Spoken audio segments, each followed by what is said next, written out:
Salut à tous les amis, j'espère que vous allez bien. Alors on sort une vidéo, on va dire exceptionnelle, qui n'était pas prévue, mais des informations sont sorties, donc on va en parler. Elle concerne Lionel Messi. Alors Lionel Messi, pas besoin de le présenter, comme vous le savez, parti il y a 2 ans, en été 2021, suite à cette crise due au fair play financier de la Liga qui nous empêchait en gros de pouvoir re-signer Lionel Messi. En plus, on va pas se mentir, de l'autre côté, Messi, il avait quand même un salaire très très élevé qui l'attendait à la clé, et donc c'était impossible de pouvoir l'inscrire. À la limite, tu pouvais, mais il fallait que tu prennes la décision de signer un deal avec CVC où tu hypothéquais tes droits TV pour une valeur très très basse par rapport à leur valeur, et on verra quelques mois plus tard que Laporta et son équipe vont finalement hypothéquer, céder les droits TV un pourcentage pour une valeur beaucoup plus élevée que CVC. Donc c'était vraiment une bonne décision de la part de Laporta au niveau économique en tout cas. Après au niveau sportif, chacun se fera son avis. Je pense que même si on avait prolongé Lionel Messi il y a 2 ans, vu l'effectif qu'il y avait, franchement ça aurait été très très compliqué encore une fois de pouvoir être compétitif. Donc, la news, en gros, c'est que Lionel Messi, on va en parler encore une fois pendant de longues semaines parce que ça fait déjà parler depuis longtemps. Lionel Messi, Paris Saint-Germain, est-ce qu'il va prolonger ou non ? Eh bien, l'information, c'est que le PSG lui a fait une offre de renouvellement de contrat. Il se dit qu'ils avaient fait cette offre à l'oral lors de la Coupe du Monde. En réalité, oui, il y avait eu des discussions à la Coupe du Monde, mais rien n'était en accord entre les deux parties. Il faut savoir que Messi, lors de la Coupe du Monde, vu qu'elle a bien tourné à la fin, ça l'a encore plus poussé de vouloir un retour. Il faut savoir que Joan Laporta s'est excusé envers Lionel Messi lors du mois de septembre dernier, je crois, quelques jours avant le match entre Maccabi Haïfa et Paris Saint-Germain.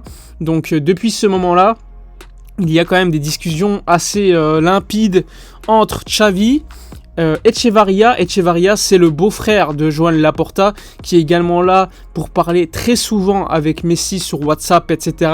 Toutes ces informations, elles sont sorties d'un journaliste catalan et elles sont corroborées par un autre journaliste que vous connaissez. Je ne vais pas citer son nom parce qu'il m'a dit de ne pas citer son nom, tout simplement.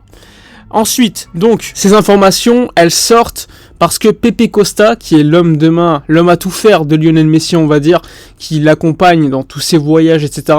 Bon, il a un petit peu trop parlé à certaines personnes. Il y a eu des rendez-vous même entre Xavi, Messi, leur femme évidemment, et Busquets notamment, pour parler d'un éventuel retour, une éventuelle dernière saison ensemble. Il y avait également Jordi Alba. Bon, c'est pas forcément une grosse information de le savoir ça, mais ce qu'il faut savoir c'est que par exemple Lewandowski, à la fin du match entre l'Argentine et la Pologne, vous voyez, il y a une petite discussion entre Lewandowski et Messi. Là aussi, certaines mauvaises langues vont dire que ça prépare déjà le terrain pour l'année prochaine. Il y a eu des rencontres entre la femme de Lewandowski et celle de Messi il y a encore quelques jours. Bon, c'est quand même des éléments à prendre en compte. Sachant que Messi, il faut savoir que il était en mauvais termes avec Laporta. Finalement, certains appels, certaines discussions avec Xavi, etc. lui ont quand même permis de reprendre, on va dire, ses esprits. Le temps a fait son travail également. Et Laporta s'est excusé. Ça, c'était la chose importante pour le clan Messi. Et donc, depuis ce moment-là, donc depuis septembre, il y a quand même une volonté de renouer les contacts entre les parties. Bon, à ce moment-là, il était clair que Messi ne voulait pas forcément un retour à Barcelone. Il était en pleine saison avec le PSG, avec l'idée de jouer la Coupe du Monde, de la gagner. Bon, finalement, il gagne la Coupe du Monde. Lors de cette Coupe du Monde, comme je vous l'ai dit, il y a eu des discussions positives pour Messi avec Xavi, etc., etc.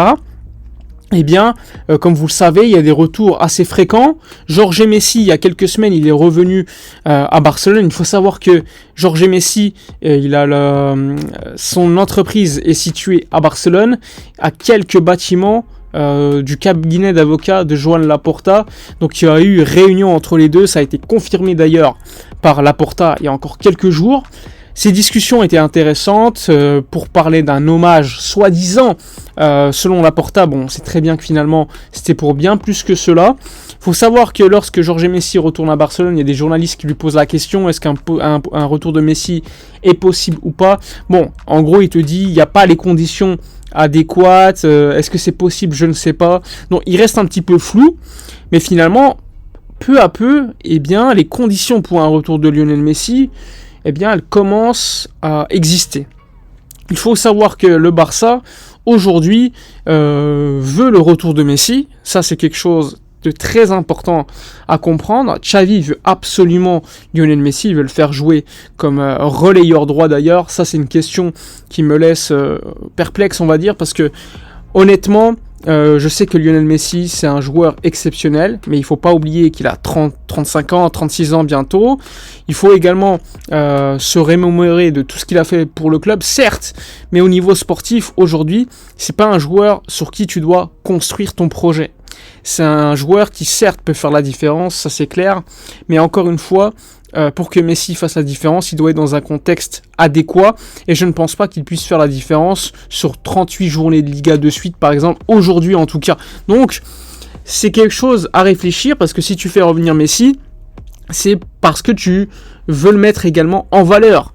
Et dans le foot moderne, tu dois avoir 11 joueurs qui courent, enfin 10 joueurs de champ qui courent derrière le ballon, qui pressent. On sait que le Barça aujourd'hui est une équipe très redoutable dans le contre-pressing.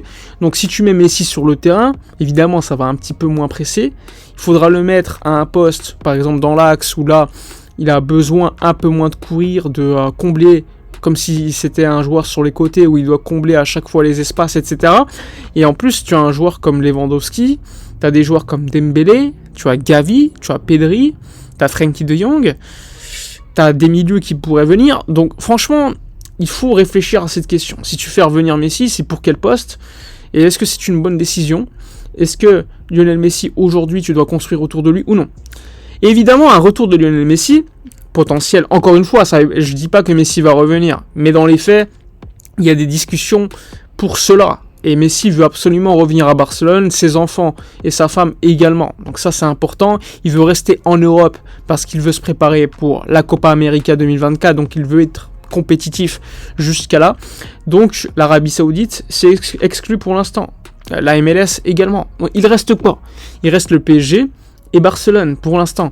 Le PSG, comme je vous l'ai dit, il a refusé leur proposition, qui était, selon lui, peut-être trop basse. Sachant que lui, il veut revenir à Barcelone. Donc, évidemment, l'argent, il reste important. Si le PSG, finalement, fait une énorme offre économique, je pense qu'il va prolonger à Paris. Même si je serais très étonné que le PSG le fasse, vu leur situation de fair play financier, et vu également la volonté, on va dire, peut-être enfin pour eux, de comprendre qu'il faut construire autour de Mbappé. Donc, pour moi, tout nous dirige vers un retour de Messi. Mais il faut se rappeler que l'année prochaine, le Barça ne jouera pas au Camp Nou, théoriquement, mais à Montjuïc, dans un stade où tu as 50 000 places, où évidemment, tu vas perdre de l'argent, tu auras un manque à gagner qui est estimé à 92 millions d'euros.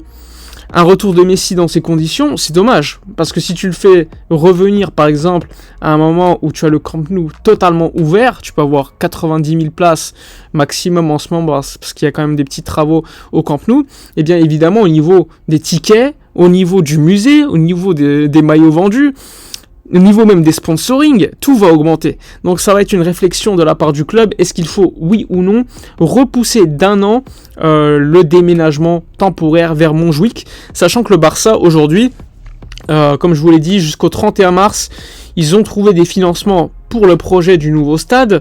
Néanmoins, ces financements, ils coûtent beaucoup d'argent en taux d'intérêt. Jusqu'à 6% de taux d'intérêt. L'objectif du club étant d'atteindre un taux d'intérêt d'environ 3-4%. Et aujourd'hui, il y a une grosse crise à cause de la guerre en Ukraine pour les matériaux. Bon, ça s'est un petit peu estompé. Mais, côté positif, en ce moment, il y a une crise économique à la Silicon Valley avec des banques américaines en difficulté et le Barça pourrait également en profiter pour baisser les taux d'intérêt pour le prochain, pour le financement de son projet. Donc là aussi, c'est une question à se poser. Repousser ou non d'un an le retour le déménagement à Montjuïc pour Messi. Ça commence à en discuter au club, donc il faudra voir si c'est une bonne chose ou non, sachant que si tu restes au Camp Nou, évidemment, ta masse salariale, ta limite salariale, elle sera beaucoup plus élevée que si tu déménages à Montjuïc, avec un manque à gagner de 90 millions d'euros. Donc là aussi, c'est quelque chose à réfléchir, plus des nouveaux sponsoring si tu fais revenir Messi, plus de maillots vendus, etc. etc. Donc là aussi, une véritable question autour du retour de Messi. Donc, personnellement, si Messi revient, je reste supporter du Barça, je serais très heureux qu'il revienne. Le cœur parle. Mais au niveau de la rationalité, si j'oublie que c'est Lionel Messi et que je me dis, bon, c'est un joueur de football, je ne sais pas qui il est, bah, je me dis que, vu le salaire, bon, ça dépend. S'il prend un petit salaire, ce serait parfait.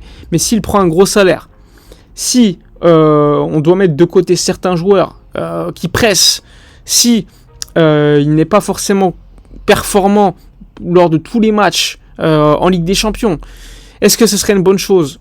Je sais pas. Au niveau sportif, tu changes complètement de dispositif. C'est franchement, au niveau sportif, un véritable questionnement.